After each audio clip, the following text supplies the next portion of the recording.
7 de la mañana, 4 minutos. Hay varios temas en carpeta para el diálogo con nuestro primer invitado, Pablo Celi, Contralor General del Estado. Buenos días, gracias por estar aquí. Muy buenos días. Comencemos con el tema del informe sobre el uso no explicado de los aviones presidenciales durante el gobierno del presidente Rafael Correa. Le quiero consultar qué viene, qué tiene que ocurrir, y esto en función de un aspecto específico. Daría la impresión de que el único responsable de este uso inexplicado es el expresidente de la República. Sin embargo, para que un avión despegue hace falta la intervención de muchas personas, técnicos, operadores, pilotos, agentes de seguridad, controladores, en fin, una larga cadena de corresponsabilidades. Le quiero consultar, ¿todo esto está incluido en el informe? Sí, muy buenos días. En el informe, que además es un informe aún no concluido, es importante señalar esto, nosotros hemos realizado una lectura de un borrador en donde se están señalando ya en forma previa un conjunto de observaciones que deberán ser respondidas por cada uno de los funcionarios que han sido convocados para el efecto. Este informe supondrá a su conclusión el establecimiento de responsabilidades diferenciadas. No todos los funcionarios tienen los mismos niveles de participación en los hechos. Yo quisiera aquí destacar algunos elementos. En primer lugar, el informe señala una laxitud en la normativa y en los procedimientos administrativos. Evidentemente, ahí hay un nivel de responsabilidad superior. La responsabilidad en el establecimiento de una normativa que precautele el adecuado uso según su objeto para los aviones presidenciales es un nivel de responsabilidad de las autoridades máximas de administración del sector. Esto en primer lugar. En segundo lugar, el informe ha dado como resultado la constatación, como muy bien la nota lo reseña, de un conjunto de irregularidades en lo que tiene que ver con su uso. No solamente respecto de quiénes lo usaron, sino también respecto de para qué se usó. Hay además un elemento que es esencial, que tiene que ver con los registros que cualquier aeronave debe tener respecto de carga, de personas, de destinos. En todos estos aspectos hay observaciones en el informe de Contraloría. El para qué es fundamental, sin duda alguna, en la determinación de la verdad. Le pregunto, ¿el informe llega a responder la pregunta del para qué en el caso de los vuelos estudiados o examinados? A pesar de que aún no tenemos conclusiones definitivas, estas las tendremos en los próximos días, una vez que analicemos las respuestas que los auditados hayan dado cumpliendo el debido proceso, sí puedo adelantar una visión general del problema. Este es un primer informe, diría yo, que permite abordar un tema que tiene un conjunto de aspectos que deberán ser objeto de futuras acciones de control e investigaciones más especializadas. Señalaría fundamentalmente dos. En lo que tiene que ver con las acciones de control. Aquí hay un monto de recursos públicos que está comprometido en el uso de ese avión. El avión no es propiedad del mandatario. El avión, su operación, los costos logísticos, los costos de personal, los costos de servicios en el país y fuera del país, gravan el presupuesto del Estado. Quizás será necesario establecer en el futuro, con absoluto rigor, cuál es el nivel de impacto en el uso de los aviones presidenciales en relación no hay normativa con el presupuesto. Lamentablemente... Es decir, el presidente podía disponer que el avión sea utilizado para trasladar un enfermo, es decir, para cualquier fin.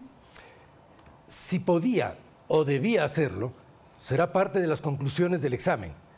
Lo que sí puedo decirle es que el examen está señalando ya la inexistencia de una normativa para el uso que era de responsabilidad del presidente, sin duda.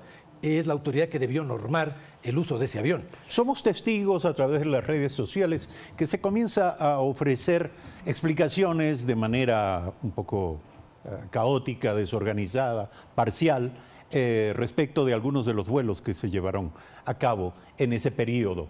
Pero le pregunto, ¿quiénes están imputados y quiénes deben dar explicación sobre ello y hasta cuándo? No estamos imputando, estamos señalando a funcionarios que tenían responsabilidad en distintos aspectos, desde el presidente de la República, la Secretaría de la Presidencia, el Grupo Especial de Transporte Aéreo de la Presidencia, que es la sección de la FAE responsable de este tipo de vuelos, la Dirección de Aviación Civil, TAME, Petroamazonas, porque hay un conjunto de instituciones que intervinieron, no solamente en los vuelos de los dos aviones directamente asignados a la presidencia, sino también en vuelos de TAME y de Petroamazonas, que en algunos casos se dieron simultáneamente 4 aviones en una misma operación aérea. Pero yo quisiera completar lo que venía señalándole, porque creo que hay 2 aspectos derivados de este informe que supondrán investigaciones posteriores. La primera tiene que ver con los impactos financieros en el presupuesto del Estado. Esto, sin duda, la Contraloría lo hará, de tener sustento para ello. Pero hay otro aspecto que va más allá de las capacidades de una sola institución como la Contraloría, y yo diría del conjunto de instituciones del país. El uso de estos aviones supone un tramo de extraterritorialidad. Lo que se da dentro del territorio nacional puede ser observado, puede ser regulado, incluso en el caso de este examen puede ser señalado en la insuficiencia de información que las autoridades aporten. Pero ¿qué sucede con lo acontecido extraterritorialmente? Esos aviones permanecieron en aeropuertos de distintos países, entre ellos aeropuertos de países señalados por el SRI como paraísos fiscales, durante tiempos variables. Será necesario en el futuro realizar una investigación más amplia respecto de la estadía y la actividad de esas aeronaves fuera del territorio nacional. ¿A quién corresponderá dilucidar eso? Yo creo que eso va a requerir una investigación conjunta de la Fiscalía General del Estado, la UAFE, la Contraloría General del Estado. Creo que todas estas instituciones tendremos que concurrir a un requerimiento también de apoyo y cooperación internacional de organizaciones como la OACI y las autoridades aeronáuticas de todos estos países. Sobre esto, una preocupación. Existe un cierto desánimo en la ciudadanía respecto del tema del combate a la corrupción. Entendemos que se han acumulado casi 400 informes con indicio de responsabilidad penal emitidos por la Contraloría en manos de la Fiscalía sin consecuencias. Una vez más, dice usted, corresponderá a la Fiscalía. ¿Qué opina usted sobre esto? Bueno, es decir, ¿para qué el trabajo de la Contraloría? ¿Para qué los informes? ¿Para qué? ¿A dónde van? ¿Qué conclusión tienen? Quizá aquí 2 aspectos. Yo he señalado siempre que este fenómeno al que nos referimos, no siempre con precisión, el fenómeno de la corrupción, en mi opinión, es un síntoma. Es un síntoma de la descomposición institucional del Estado. Las conductas irregulares caben donde no hay norma, caben donde hay laxitud administrativa, donde hay descuido de funciones. Creo sin duda que en la actualidad tenemos un empeño por reconstituir una institucionalidad vigorosa que tenga capacidad para intervenir en este tipo de hechos. Yo no me colocaré jamás en la vereda de al frente para acusar a otras instituciones de insuficiencias.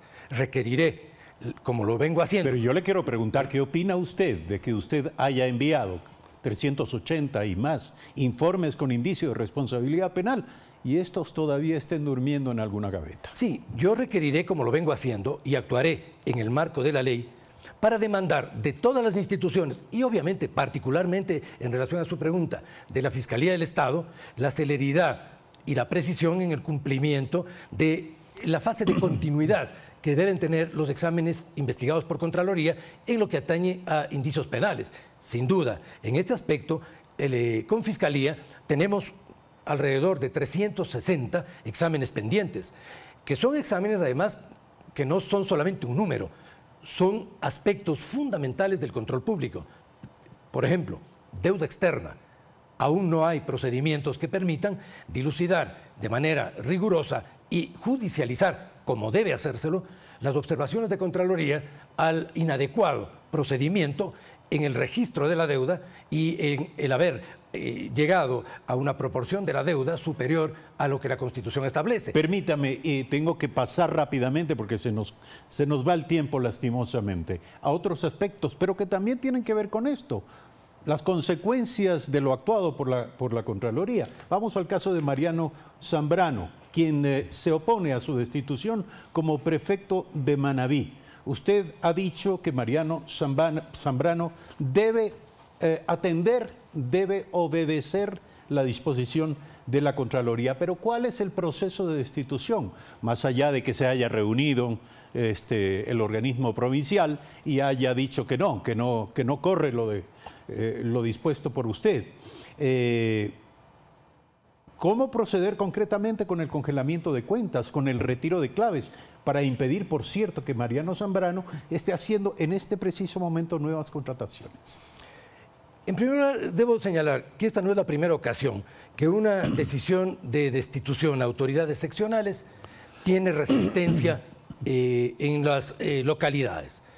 Esto es algo que ya se ha dado de manera reiterada, lamentablemente, pero en casos anteriores el Estado ha tenido la suficiente capacidad para hacer que se cumpla de manera plena las decisiones de las instancias competentes, en este caso de la Contraloría. La decisión de destitución, que tiene que ver, y para abreviar también, con el resumen que ustedes hicieron de un conjunto de irregularidades en el campo contractual en Manabí, esa decisión adoptada por la Contraloría es de cumplimiento y ejecución obligatoria, independientemente de los recursos que el auditado pueda presentar, por ejemplo, frente al Tribunal Contencioso. Es obligatoria al tenor del artículo 49 de la ley de la Contraloría. Es decir, hoy por hoy debería dejar de actuar Mariano Zambrano como prefecto. Hoy por hoy, no, si actúa, lo está haciendo fuera de la ley, de manera clara. Respecto de ¿Qué hará usted si él actúa? Respecto de algún pronunciamiento de cuerpos corporativos, yo debo decirle que la Contraloría no ha recibido ningún tipo de comunicación oficial de un ente corporativo en Manabí. Esto en primer lugar. Lo que se pueda decir o no decir por parte de autoridades, eso es un tema que tendrá que sustentarse documental y legalmente. Pero ya ha pedido la Contraloría que se congelen las cuentas, que se retiren las claves Por supuesto, la Contraloría siempre que adopta una decisión de destitución comunica a 3 instancias para la ejecución administrativa de esta decisión. El Ministerio del Trabajo, que deberá gravar la imposibilidad de ejercicio de cargo público. Yo conozco que el Ministerio lo ha hecho ya en este caso, y concomitantemente el SRI y el Banco Central deberán retirar las claves al funcionario que ya no tiene competencias para actuar. Conozco también, adicionalmente, que el prefecto de Manabí ha presentado en algún juzgado, en alguno de los cantones de Manabí, algún recurso para impedir el cumplimiento de esta acción de Contraloría.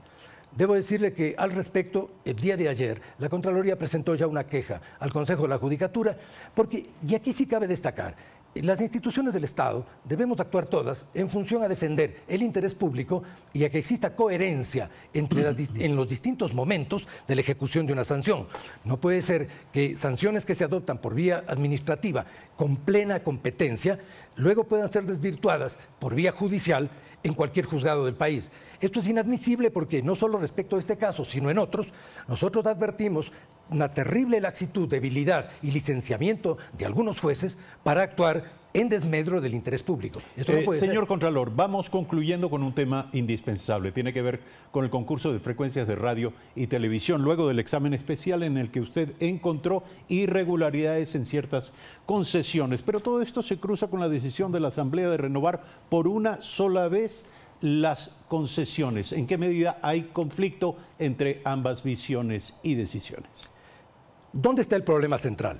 El examen de Contraloría estableció, luego de observar un conjunto de irregularidades en procedimientos, en una normativa que se modificó en el proceso, irregularidades en puntajes y otras de carácter técnico y de carácter legal, la Contraloría determinó el que se proceda a la anulación del concurso de frecuencias, por un lado, y determinó también, en la medida en que existían títulos habilitantes que habían sido concedidos ya, que era necesario que estos títulos sean analizados de uno en uno, de tal manera de poder establecer en qué casos se cumplió la normativa legal y los procedimientos técnicos y en qué casos no, de tal manera de que se reviertan aquellos donde no hay sustento legal y técnico para haber entregado estos títulos y se respeta el derecho. ¿Qué hacer? Y se respeta el derecho. Su decisión entra en abierta contradicción con lo decidido por la Asamblea. Yo creo que la decisión de la Asamblea podría contener, no quiero ser tan enfático porque creo que es necesario en esto analizar con gran amplitud jurídica el tema. Sin embargo, podría contener una contradicción con conclusiones del examen de Contraloría que son de cumplimiento obligatorio. Las conclusiones del examen de Contraloría no son de cumplimiento discrecional, son de cumplimiento obligatorio. En la medida Ni siquiera la Asamblea puede. En la medida en que podría, no podría establecerse una ley en contra de un procedimiento legal previo que tiene plena ejecutoriedad. ¿Qué cabe entonces? Frente a esto, el día de hoy, yo estoy pidiendo al presidente de la República que se analice la posibilidad de ejercicio de un veto parcial en la medida en que de un análisis jurídico de los alcances que puede tener una de las transitorias establecidas en la ley aprobada, entraría en contradicción con decisiones vinculantes y obligatorias de la Contraloría del Estado. Creo que más allá de especular sobre este hecho, es muy importante que nosotros podamos canalizar, y en este caso el presidente de la República sabrá canalizar un veto parcial que permita evitar una contradicción, no solo respecto del informe, sino respecto de la propia normativa que las regulaciones, que la nueva ley establecería. ¿Estará escribiendo hoy usted al presidente en este sentido? Nosotros entregaremos el día de hoy a la presidencia nuestra observación sobre esto para que se la considere, se la analice en la eventualidad de un veto parcial. Señor Contralor, gracias por aceptar la invitación a Primera Impresión. Pablo Celi, Contralor General del Estado, esta mañana sobre importantes temas. Ustedes lo han escuchado. 7 de la mañana, 21 minutos, breve corte. Cuando regresemos, José Valencia, Ministro de Relaciones Exteriores.